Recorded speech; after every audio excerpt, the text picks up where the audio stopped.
கான்ஸ்டன்டா when you're complaining about your spouse, about your family, about the life, about the job, about your body, கத்தருக்கும் இப்படிதான் இருக்கும்.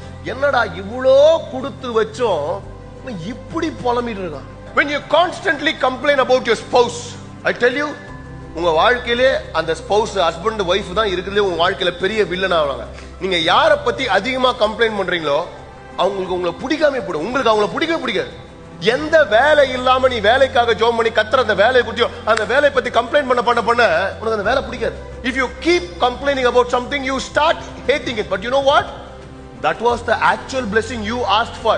இதுதான் வேணும்னு ஒத்த கால்ல நின்னு கர்த்தாவே இதுதான் வேணும்னு கேட்டேன். ஆனா இப்போ அது பிடிக்காததுக்கான காரணம் அதை நீ புலம்பிட்டே இருக்குது. தேவப்பிள்ளைகளே, ஒரு விஷயத்தை மட்டும் திருத்தி பாரு. எந்த ஸ்பௌஸ் எந்த கணவன் மனைவி பிடிக்கலையோ அவங்களுக்காக நன்றி சொல்லி பாரு. Lord, I want to thank you for them. I want to thank you for giving me this job. But then when you start thanking for the same person, யாரு பிடிக்கலையோ எது பிடிக்கலையோ அதுக்கு நன்றி செலுத்தும் போதுல அவங்களே கர்த்தர் ஆசீர்வாதமாக திருப்பி நம்ம வாழ்க்கையில மாற்றுகிறார்.